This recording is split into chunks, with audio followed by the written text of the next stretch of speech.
নমস্কার, আমি শুভ্রজিৎ এবং আপনাদের সকলকে আরও একবার স্বাগত আমার চ্যানেল ফিল্মি চতুষ্কোণে। তো একটা কান্নাড়া ফিল্ম এবং একটা অবশ্যই তেলুগু ফিল্ম, একটা ট্রিপল আর এর পরে আসতে চলেছে এবং একটা দেখবার পরে প্রথমেই ফার্স্ট যে মাথায় পয়েন্টটা এসেছিল, this is abstract, this is fucking absurd. এইসব কিছু নিয়ে ডিটেলে কথা বলবো, সঙ্গে থাকুন। তো প্রথমে একটু আমরা ট্রিপল আর এর পরে কোয়াডালা শিবার সঙ্গে যেই জয়েন্ট কোলাবোরেশনে কাজ করতে চলেছেন এনটিআর জুনিয়র, যেখানে সাইফ আলী খানও রয়েছেন, ফিল্মে রয়েছেন জাহ্নবী কাপুর, ফিল্মের নাম অবশ্যই দেওয়ারা, যার টিজার বা ফার্স্ট লুক বা গ্লিমস যাই বলি সেটা এসে জাস্ট ঘন্টা দুয়েক আগে। টি সিরিজের হিন্দিটা পেয়ে যাবেন, টি সিরিজ তামিল ভার্সনটা পেয়ে যাবেন এবং ইউ ইউ ইউভা সুধা আর্টস বলে যে চ্যানেলটা রয়েছে সেখানে আপনারা গেলে তেলুগু ভার্সনটা পেয়ে যাবেন। তো আমি ৩ টা ভার্সনই দেখলাম। দেখবার পরে আমার কিরকম কী লাগলো সবটা নিয়ে শেয়ার করবো এবং তারপর আমরা ইউআই নিয়ে কথা বলবো, যেটা উপেন্দ্রের আপকামিং ফিল্ম, যেটা গত বছরে রিলিজ করার কথা ছিল 2023-তে, বাট পিছতে এসে এই 2024-এ আসবে। এক্স্যাক্টলি কোন ডেটে আসছে আমার তো জানি, আপনাদের জানা থাকলে অবশ্যই কমেন্ট বক্সে জানান। সেটা একটা টিজার ড্রপ করা হয়েছে আজ সকালবেলাতে, সেটা নিয়ে ডিটেলে কথা হবে। তো কোয়াডালা শিবার ফিল্ম, এনটিআর রাও জুনিয়রের ফিল্ম আফটার ট্রিপল আর কেমন লাগলো, তার গ্লিমস সেটা নিয়ে কথা বলি। তো ওভারঅল যদি বলি, একটা কথা যদি বলি, আমার গ্লিমসটা বেশ ভালো লেগেছে। প্রথম কথা, অনিরুদ্ধের বিজিএম যেভাবে ধীরে বিল্ড আপ দেয়, সঙ্গে যেই লুক অ্যান্ড ফিল তারা অ্যাচিভ করতে পেরেছে। জানি বাংলা, যদি আমি বাংলা ইন্ডাস্ট্রির সাপেক্ষে বলি, তো তা ধরা ছোঁয়ার বাইরে তাদের বাজেট হয় এবং তাদের কালেকশনটাও সেই লেভেলে হয় এবং যেই মানিটা তারা ইনভেস্ট করেছে ভিএফএক্স এর দিক থেকে যদি আমি বলি, একদম ওর্থ অফ ইট।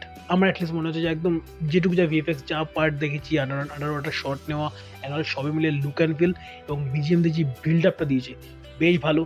তারপরে অ্যাকশানে যদি বলি, অ্যাকশন সিনসগুলো খুব যে একদম আহামরি নেভার সিন বিফোর তা নয়, বাট একটা জায়গাতে এভাবে চাকুটা ঢোকায় পেটে, রক্তটা ফিনকি দিয়ে উঠে একটা চাঁদ যেটা অর্ধচন্দ্র রয়েছে সেটাকে ফুল করে, পুরো ফুল করে এবং রক্তের ছিটাটা ওই জায়গাটাতে, ওই ফ্রেমটা দুর্দান্ত লাগে।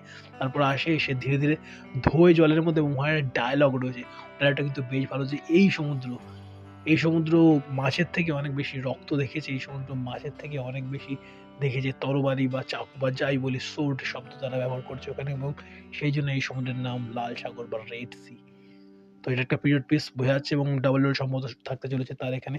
তো এই পিরিয়ড পিসের পার্ট আমরা যেটুকু যা দেখলাম, তার বিল্ড আপ, তার লুক অ্যান্ড ফিল, তার সাউন্ড এবং ডায়ালগ সবাই মিলে যে অ্যাম্বিয়েন্সটা সেট করা প্রপারলি, আমার জন্য অ্যাটলিস্ট সেই অ্যাম্বিয়েন্সটা সেট করেছে। এবং অবভিয়াসলি এনটিআরের পারফরমেন্স কী বলবো, এনটিআরের ট্রিপল আর যারা দেখেছেন তারা বাঘের ওই সিনটাতে তার তার চোখের রেসটা দেখবেন শুধু বাঘের এগেনস্টে, ওই জায়গাটাতে যখন একদম বাঘটা এসে তার বুকের মধ্যে খিবড়ে দিচ্ছে, ওই জায়গাতে তার রেসটা দেখবেন তার চোখে। এখানে ঠিক সেরকমভাবে তার ওই জাস্ট একটা অর্ডিনারি একটা শট বা অর্ডিনারি কিছু অ্যাকশন সিকোয়েন্স, সেগুলো যেন তার ওই এক্সপ্রেশনে, তার বডি ল্যাঙ্গুয়েজে, তার ম্যানারিজমে একটা এক্সট্রা অর্ডিনারি কিছু হয়ে যায় একটা অর্ডিনারি সিনকেও। এবং ওই ফিনকিদা শটটা, ওটা সবথেকে বেশি আমার জন্য মনে রাখার মতো পার্ট ছিল ওই টিজার থেকে। ওভারঅল যদি বলি, আমার জন্য বেশ ভালো একটা টিজার। দেখা যাক এরপরে গ্লিমসগুলো কেরকম কী আসে। সাইফ আলী খান রয়েছে, তার জন্য কি আলাদা করে যেরকম আমরা দেখেছি আদিপুরুষ সিনেমা ঝাঁটু হতে পারে, বাট যে লুকটা আমাদের আনা হয়েছিল ওই লুকটা কিন্তু সবথেকে ভালো লেগেছিলো আমার, যেখানে স্যাফকে অ্যাজ ভিলেন ইন্ট্রোডিউস করা হয়েছিল। দেখা যাক এখানে তাকে কীভাবে ইন্ট্রোডিউস করা, তার জন্য কি আলাদা কিছু ক্যারেক্টার টিজার ডিজাইন করা হয় কিনা, সেটা নিঃসন্দেহে দেখবার, কারণ এখানে যেহেতু তাকে দেখানো হয়নি। দেখছি ইন ফিউচার কি। আবার যদি প্রথম একটা বলি ভিত্তি স্থাপনের হিসাবে, আমার বেশ ভালো লেগেছে নিঃসন্দেহে। আপনাদের কেমন লেগেছে কোয়াটালা শিবার এই কাজ এবং আফটার ট্রিপল আর এনটিআরের এই কাজটা নিয়ে আপনার কতটুকু এক্সাইটেড, ভিডিও কমেন্ট বক্সে জানাতে পারেন। এরপর আমরা কথা বলবো উপেন্দ্রের ইউআই বলে ফিল্মের ফার্স্ট গ্লিমসটা নিয়ে। সেটার কথা যদি বলি, তো ওই বললাম যে যেটা দিয়ে শুরু করলাম, this is absurd, this is fucking absurd. শুরু হয় কীভাবে, একজন কেউ হুইসপারিংয়ে বা ফিসফিস করে আপনার কানের কাছে এসে বলছে, this is not AI world, this is UI world বলে পুরো একটা পিঙ্কিশ একটা টোনে যখন সেকেন্ড ফ্রেমটা আসে, একজন ছেলে একজনকে মেয়েকে আমরা দেখি ওখানে। প্রথমে মনে হয় এটা কি আবার ইন্ডিয়ান টয়লেট বানাচ্ছে, ওরম কিছু বানাতে চলেছে। তারপর দেখলাম না ইন্ডিয়ান টয়লেট ফয়লেট কিছু নয়, ওই শুধু দুটো ফ্রেমের পরে আর নতুন কিচ্ছু পেলাম না, মানে নতুন ইন দ্য সেন্স, মানে ওই জনরা যেই ওই ডাইরেকশনে কিচ্ছু পাইনি। তারপরে ধীরে ওয়ার্ল্ডটাকে এস্টাবলিশ করা হয়, কেউ মুখোশ পরে আছে, কেউ আবার পুরো জোকারের মতো করে সেজে আছে, কেউ আবার গালিভার্স ট্রাভেলসকে মনে করা হচ্ছে, একদম ছোটো কিছু মানুষজন যাদের আমরা বোনা বলে থাকি, হংস গেলে বলে থাকি, আবার কিছু মানুষ একদম দৈত্যকায় অতিকায় যাদের আমরা বলে থাকি, গালিভার্স ট্রাভেলসকে প্রপারলি মনে করা হচ্ছে। ওরকম একটা ওয়ার্ল্ড যেখানে কোনো কিছুই মোটামুটি দেখে ইউজুয়াল মনে হয় না, সবটাই আনইউজুয়াল। এবং আনইউজুয়াল শব্দটা খুব মানে এর জন্য মানে একদম আন্ডার পারফর্ম করা একটা শব্দ মনে হবে, ইস জন্য অ্যাকচুয়ালি অ্যাবসার্ড লাগবে।